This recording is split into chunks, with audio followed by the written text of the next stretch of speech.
रत्नागिरी जिल्ह्यातील लांजा आणि राजापूर या नगरपालिका नगरपंचायतीच्या सार्वत्रिक निवडणुकांचा आज आम्ही इथे उमेदवार जे आहेत, आज जे उमेदवार नामनिर्देशन भरणार आहेत त्यांची यादी जाहीर करताना आम्हाला आनंद होतोय।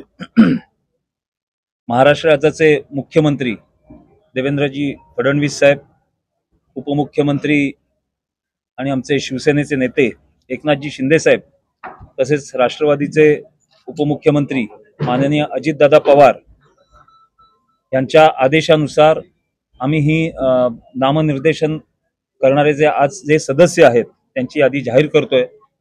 आज ह्या सदस्यांची नावे आमचे पालकमंत्री, जिल्ह्याचे पालकमंत्री नामदार उदयजी सामंत साहेब, आपले लोकप्रिय आमदार माननीय किरण शेठ उर्फ भैया सामंत, तसेच याला उपस्थित जे आहेत पत्रकार परिषदेला माननीय लाड साहेब आहेत, आमचे भारतीय जनता पार्टीचे दीपक पटवर्धन साहेब आहेत, त्याच्यानंतर राष्ट्रवादीचे बंटी वंजू आहेत, म्हणजे शिवसेना, भारतीय जनता पार्टी आणि राष्ट्रवादीचे सर्व नेते मंडळी, जिल्ह्यातली सर्वच नेते मंडळी, आरपीआयचे कदम साहेब,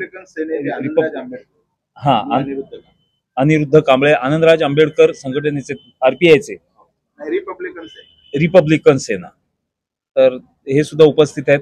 मी सर्वांचं इथे स्वागत करतो, सर्व पत्रकार बंधूंचं स्वागत करतो आणि पहिल्या टप्प्यातील लांजा नगरपंचायतीची 9 जणांची यादी जी आहे ती आम्ही आज इथे जाहीर करतोय। 1 सर्वसाधारण महिला शिवसेनेचे उमेदवार आहेत निधी निलेश गुरव। प्रभाग क्रमांक 2 शिवसेना पंढरीनाथ बाळकृष्ण मायशेटे। प्रभाग क्रमांक 3 शिवसेना श्रद्धा संजय तोडकरी। प्रभाग क्रमांक 4 शिवसेना सानिका समीर जाधव।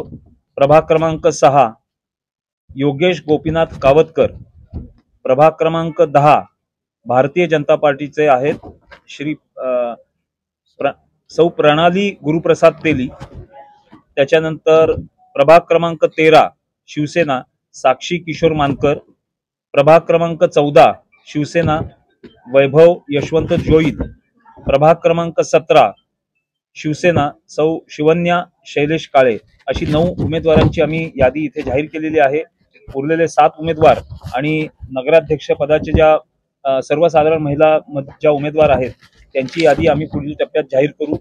मला निश्चित खात्री आहे की शिवसेना, भारतीय जनता पार्टी आणि राष्ट्रवादी, आरपीआय असे आम्ही सगळं जी महायुती आहे, ह्या महायुतीचे सर्व पदाधिकारी, कार्यकर्ते एक दिलाने एक मनाने हातात हात घालून काम करतील आणि लांजा आणि राजापूर नगरपंचायतीत, नगरपालिकेत शिवसेनेचा, महायुतीचा भगवा फडकेल याची मला खात्री आहे। संपूर्ण महाराष्ट्रामध्ये महायुतीचा गवगवा आहे। महायुतीला संपूर्ण महाराष्ट्रातून मोठ्या प्रमाणावर पाठिंबा मिळत आहे। गतिमान शासन आपण अनुभवतो आहोत।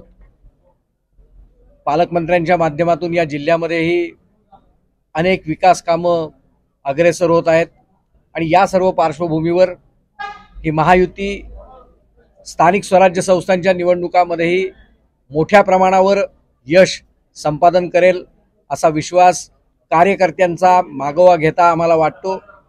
आज जे उमेदवार जाहीर झालेत ते सर्व उमेदवार बहुमताने निवडून येतील असा विश्वास या ठिकाणी मला वाटतो। धन्यवाद। आपण पाहत आहात कोकण लाईव्ह, प्रत्येक बातमी आपली।